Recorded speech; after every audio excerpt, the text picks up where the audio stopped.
성경에서 마음이라고 하는 것은 조금 총체적인 의미를 가지고 있습니다.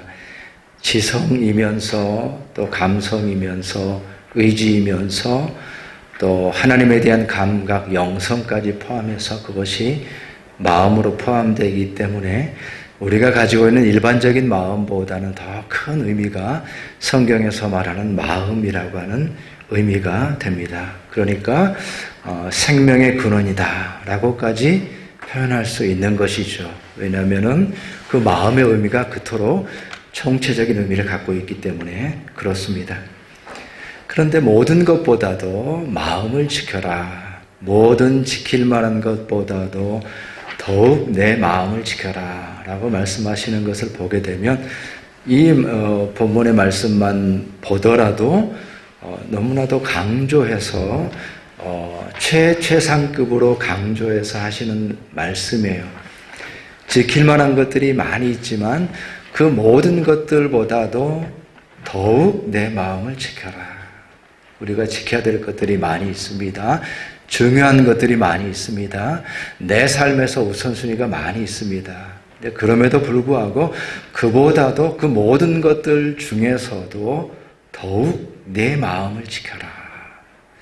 그래서 이 말씀의 의미가 얼마나 큰 것인지, 그리고 우리가 알고 있는 일반적인 의미에서의 마음이 아니라 이 마음이라는 단어가 얼마나 중요한 것인지를 다시 한번 생각하게 됩니다. 그런데 실제로 우리가 가진 마음을 생각할 때에 마음을 지키기를 원하지만은 사실 우리의 삶 속에서의 어떤 우리의 모습을 보게 되면은 우리의 마음을 지키지 못하고 무너질 때가 많습니다. 그리고 마음의 무너짐의 결과는 상당히 심각한 것입니다. 그것이 우리 속에서 관찰되어지고 확인할 수가 있게 되는 것이죠. 그래서 우리의 삶 속에서 이 시대를 살아가다 보니 또 참으로 우리에게 맡겨진 일들을 감당하면서 살아가다 보니 우리의 마음이 무너지는 것을 경험하게 됩니다. 그리고 우리가 살아가는 시대는 참으로 마음이 무너질 수밖에 없는 시대가 아닌가 생각을 해보게 됩니다. 이 시대를 생각할 때에 조금 곰곰이 생각해 보면은 이 시대가 참 많이 발전했다 이렇게 생각이 드는데, 다른 한편으로 보게 되면은 정말 발전한 게 맞는가? 이 시대가 발전한 시대가 맞는가? 역사가 진보하고 있는가? 이런 생각을 하게 됩니다. 지금 이 시대는 자기 자신의 이익을 추구하면서 서로를 돌보지 않는 것을 당연하게 여깁니다. 서로를 돌보지 않습니다. 서로를 챙기지 않습니다. 빈부의 격차가 줄어들어서 다 함께 살게 되어야 되는데 모두가 얘기합니다. 빈부의 격차가 더 심해질 것이다. 상상할 수 없을 것이다 라고 말합니다. 인간의 가치가 더욱더 올라가야 되는데 가만히 보면은 인간의 가치가 점점 뚝뚝 떨어지는 것을 보게 됩니다. 바로 이것이 이 시대의 모습이기 때문에 그 가운데서 우리의 마음이 무너지는 것을 경험하게 됩니다. 개인적으로 볼 때도 내가 생각하지 못했던 그 일들, 내가 준비하지 못했던 그러한 일들이 나에게 일어나고 불행이 다가오고 고난이 닥쳐올 때에 우리의 마음이 흔들릴 수밖에 없습니다. 그것이 준비가 되었다면, 내가 예비하고 있었다면 나을 텐데 전혀 준비하지 못한 상황 속에서 어느 날 갑자기 나에게 닥친 고난입니다. 그것을 오롯이 감당하려고 할 때에 내 안에는 나의 마음이 흔들리는 것을, 내 삶이 송두리째로 흔들리는 것을 보게 됩니다. 우리 스스로가 이 세상에 살아가면서 정말 가치 있는 존재로, 없어서는 안 되는 존재로, 꼭 필요한 존재로 그렇게 살기를 원하고 사랑받고 인정받고 싶은데, 사실 내 삶 속에서 이 드러나는 여러 가지 그 징조들을 보게 되면, 사인들을 보게 되면, 증거들을 보게 되면, 피드백들을 보게 되면 그런 것들이 잘 보이지 않습니다. 정말 필요한 사람으로 살고 싶은데 나는 정말 필요한 사람으로 그렇게 존재하고 있는가 라고 하는 것을 생각할 때에 우리의 마음이 흔들릴 수가 있습니다. 꼭 해야 되는 일이 있고 반드시 이루고 싶은 일이 있고 인간으로서 지켜야 될 자리가 있는데 그것을 지키지 못하는 그러한 연약함과 무능력과 한계를 느끼게 될 때에 우리는 우리의 마음으로부터 무너지고 흔들리는 것을 경험하게 됩니다. 그리고 마음이 흔들린다, 마음이 무너진다라고 하는 것은 삶 속에서 심각한 결과를 가져오는 것을 보게 됩니다.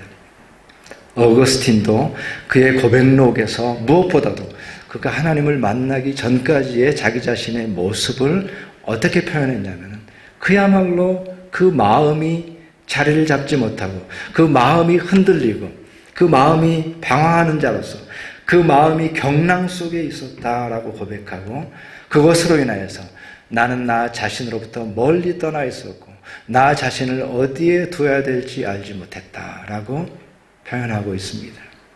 그 마음 속에 그 마음을 잡지 못해서 나 자신이 누구인지도 모르겠고 나 자신으로부터 멀리 떠나 있었고 나 자신을 어디에 두어야 될지 알지 못하는 방황하는 존재였다라고 고백하고 있습니다.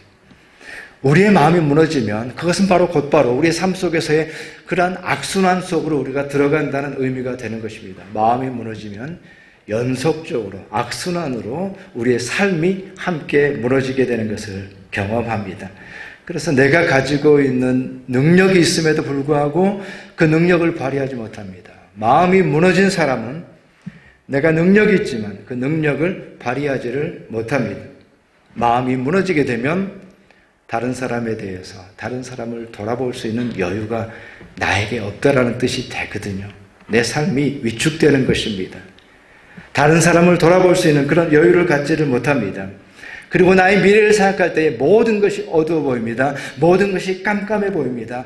그리고 나의 미래가 무섭게 다가오는 것입니다. 이것이 참으로 마음이 무너진 삶의 연속적인 악순환이라고 말할 수가 있는 것입니다. 그러다 보니까 우리의 삶은 그 마음으로 인하여서 무너진 마음으로 인하여서 우리의 삶을 포기해버리는 가장 쉬운 마음, 내가 가질 수 있는 가장 쉬운 마음, 포기하는 마음으로 들어가게 되는 것입니다. 그것이 참으로 무너진 마음의 악순환이에요.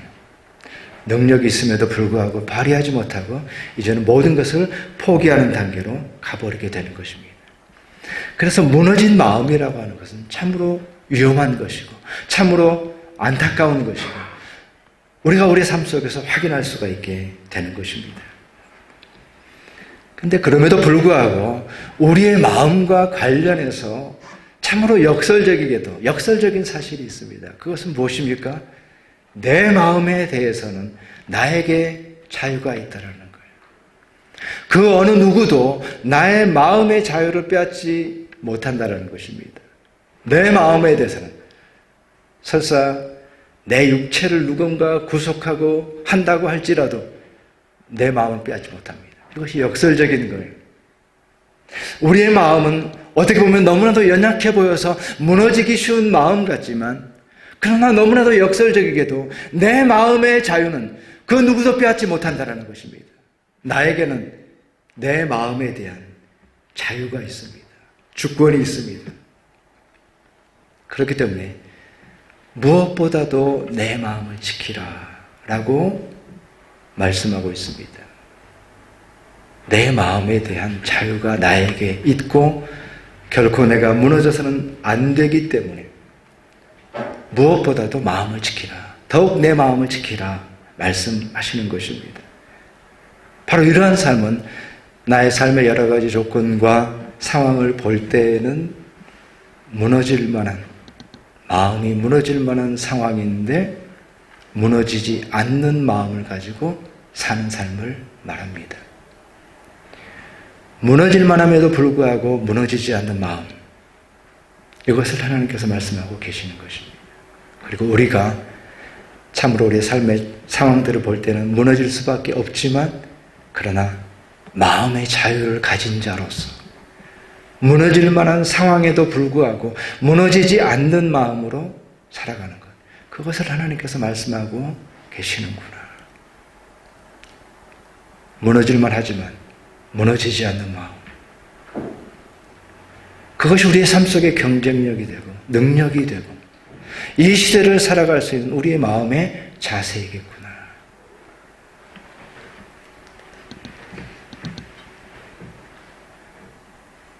이 말씀을 가지고 우리가 우리 자신의 삶을 다시 한번 깊이 생각해 보기를 원하고요. 우리 한번 다 같이 따라서 했으면 좋겠습니다. 무너질만 할 때 무너지지 않는 마음입니다. 다시 한번 하겠습니다. 무너질만 할 때 무너지지 않는 마음입니다. 바로 그러한 삶이 모든 믿음의 삶의 모범이었어요. 성경에서 우리 믿음의 선배들의 삶을 한마디로 정리할 수 있는 말이 저는 이 말이라고 생각합니다. 모든 믿음의 선배들은 무너질만 할 때 무너지지 않는 마음을 가진 삶이었고 그것으로 그들의 삶을 드러냈습니다. 그것이 믿음의 선배들의 삶이었습니다. 뭐 어렵게 생각할 것도 없습니다. 요셉의 삶을 생각해 보십시오.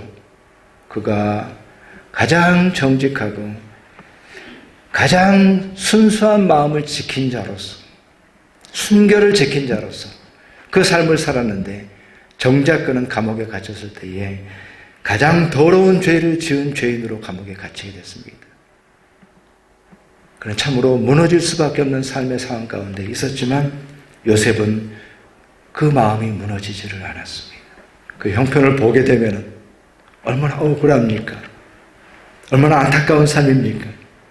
당연히 무너질 만한 그런 삶의 조건이었지만 그의 마음은 무너지지 않았습니다. 바로 그것이 요셉의 삶이었어요. 바울은 어떻습니까? 배신자 프레임에 갇혀 있었어요. 가장 무서운 것이 배신자 프레임이잖아요. 여기서도 배신자고 저기서도 배신자. 그 바울이 스스로가 예수 그리스도의 복음을 증거하다가 참으로 선을 행했습니다. 귀신에 사로잡혀서 고통받는 그 여인을 구해줬습니다. 기적을 일으켰습니다. 근데 그것으로 인하여서 그가 감옥에 갇히게 되었습니다. 근데 그 감옥에서 바울 사도는 찬송을 불렀습니다. 마음이 무너지지 않았다는 증거입니다. 진리를 선포하고 배신자라는 소리를 들어가면서 생명을 걸고 복음을 전하다가 선을 행했음에도 불구하고 매맞고 감옥에 갇힌, 옷이 벗겨져서 감옥에 갇힌 그 상황 속에서 하나님께 찬양을 했을 때에 그의 삶의 형편은 무너질 수밖에 없었지만 그의 마음은 무너지지 않았다라고 하는 것을 보여주는 것입니다. 예수 그리스도께서 십자가를 지시고 생명을 주셨는데 그들은 아래서 조롱합니다. 침을 뱉습니다. 비난합니다. 모욕합니다. 그때 예수 그리스도가 십자가 위에서 저들의 죄를 용서하여 주십시오 라고 기도했을 때에 예수 그리스도께서는 그의 사정으로 봐서는 그의 마음이 무너져야 마땅하지만 그의 마음이 무너지지 않았다는 것을 보여주고 계시는 거예요.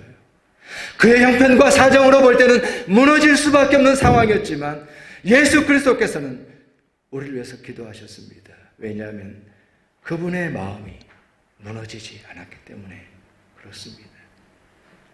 무너질 만한 때에도 무너지지 않는 삶, 그것이 믿음의 사람들의 삶이었습니다. 역사 속에서 그런 사람들을 많이 만날 수가 있습니다. 솔제니친이라고 하는 분이 참으로 어려운 그 수용소 생활을 하면서 나중에 그것을 이제 소설로도 만들고 했는데 거기에 그런 내용이 나옵니다. 수용소 생활이 얼마나 열악하겠습니까? 지금도 어려울 텐데 그 당시에 말로 할 수 없는 그런 상황이었죠. 근데 그 하루의 삶을 이렇게 소설로 쓰면서 그 수용소의 삶을 새로운 마음으로 재해석하는 것을 보게 됩니다. 하루에 대해서 얘기를 하는데 그날 아침에는 몸에 열이 났는데 열이 나면은 이제 분리돼 가지고 독방으로 가야 되는데 그날은 때마침 열이 났음에도 불구하고 그렇게 따로 격리가 되지 않았어요. 그러니까 행복하다. 만족스럽다. 점심 때는 먹는 것이라고는 죽밖에 없는데 그냥 멀건 죽 한 그릇 먹는 게 고작인데 그날은 때마침 또 한 그릇 더 얻어 먹을 수 있게 됐어요. 너무 그 사실이 기쁜 걸. 이제 수용소에서 일을 하는데 하는 일이 뭐냐면 벽돌 쌓는 일이거든요. 벽돌을 이렇게 쌓는데 그것에 대해서 생각을 합니다. 벽돌을 같은 일들을 계속 반복하다 보니까 시간이 계속 흐르는데 그 시간이 흐른다라는 것을 잊어버리고 그 일에 집중할 수 있게 됐어요. 그것에 대해서 참 행운이다. 오늘 벽돌을 쌓다 보니까 시간 가는 줄 모르고 재밌게 했네. 그리고 마지막 저녁이 되어서는 빵 한 조각과 담배가 있는 것에 대해서 참 기분 좋다라고 하루를 마무리하면서 그의 고백이 오늘 하루에 대해서 정리를 하는 겁니다. 바치치시슬리 거의 행복했다라고 그렇게 표현합니다. 저는 그런 표현이 있는지 모르겠습니다.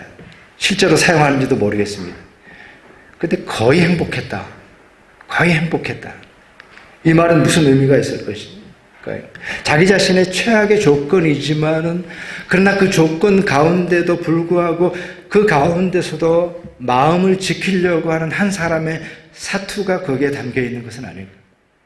자기 자신의 삶의 처지는 너무나도 열악하지만 수용소에서 그럼에도 불구하고 이 하루가 행복했다라고 자기 자신을 바라보는 그러한 고백은 그 상황에도 불구하고 자기 자신의 마음이 무너지지 않기 위한 한 인간의 처절한 사투가 아닐까. 그래서 바체치시스리고 거의 행복한 하루였다라고 표현하는 것이 아니었을까.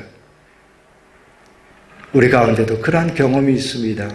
우리 가운데도 그렇습니다.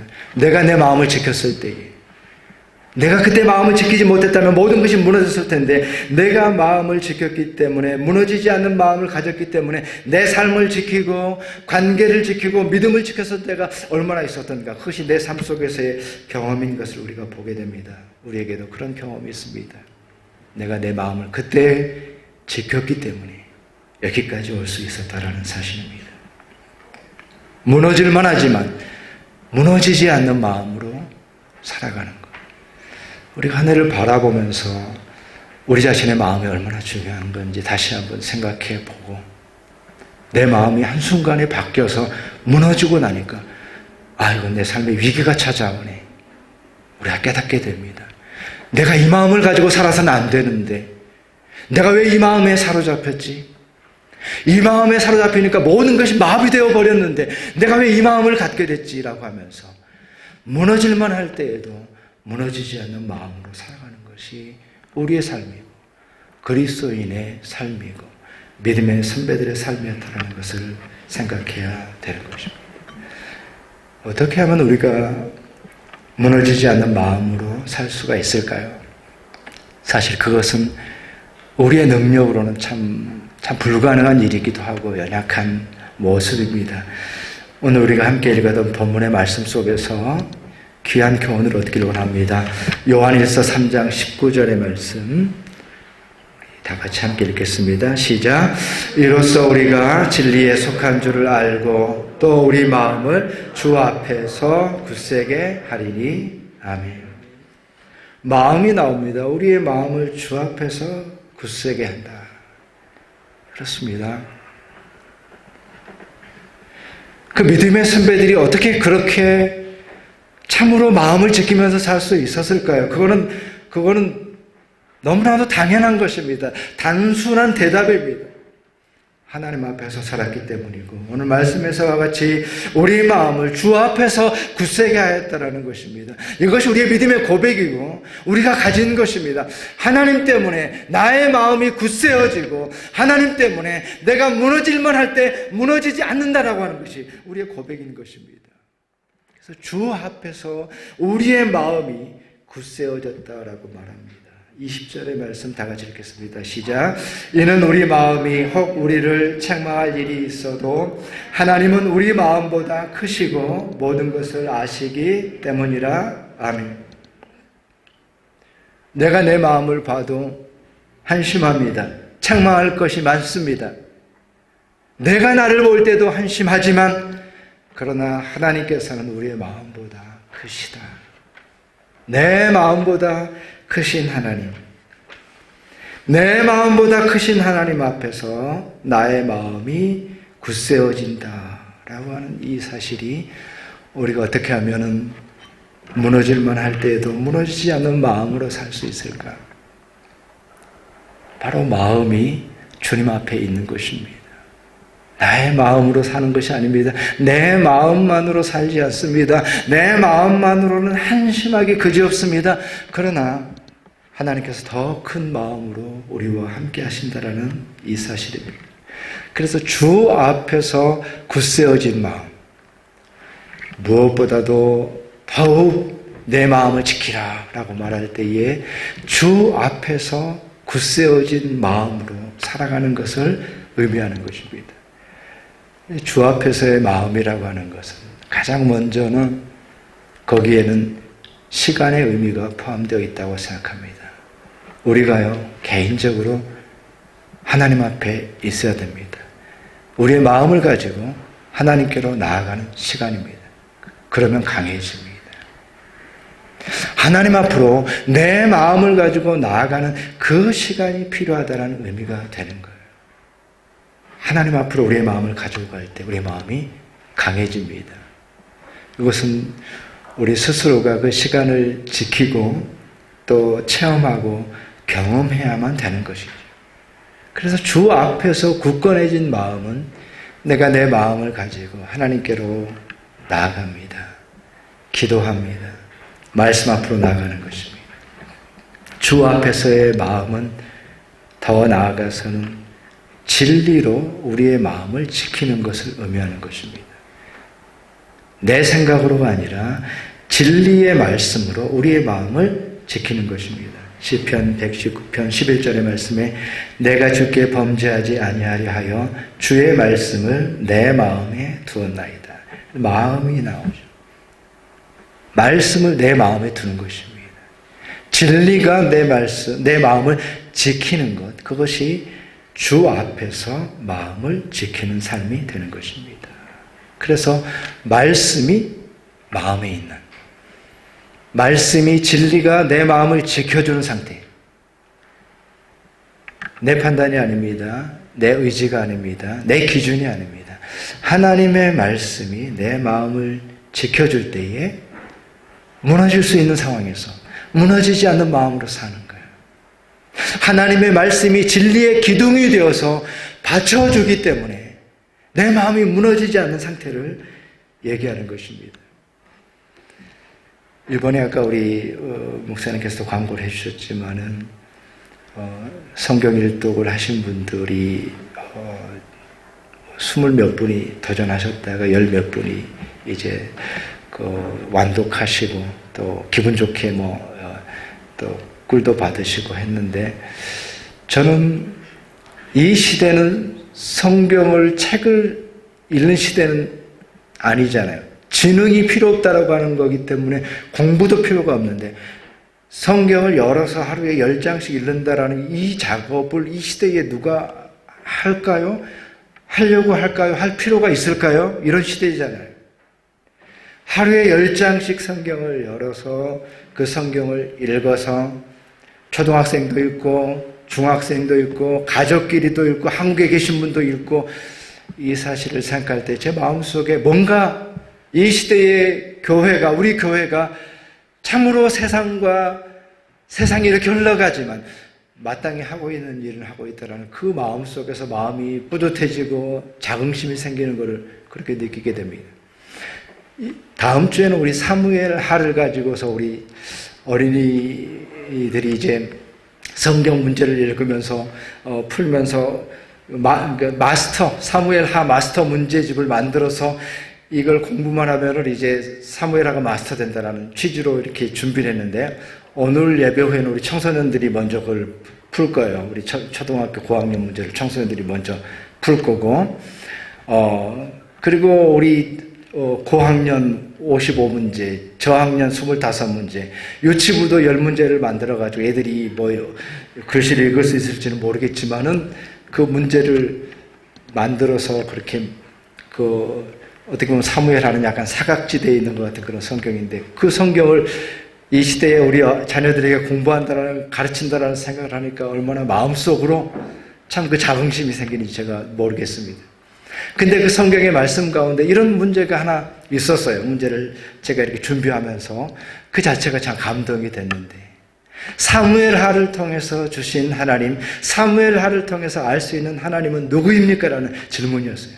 첫 번째 1번은 뭐냐면은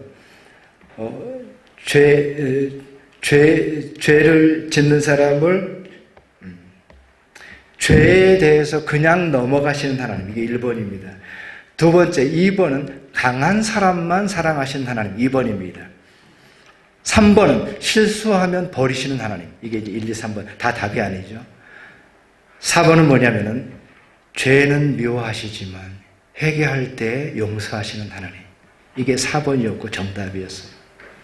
이 문제를 풀면서 사무엘하에 나타난 하나님, 죄는 미워하시지만, 이제 다윗이 나단 선지자 통해서 이렇게 이 과정 속에 나타나는 죄는 미워하시지만 회개할 때 용서하시는 하나님.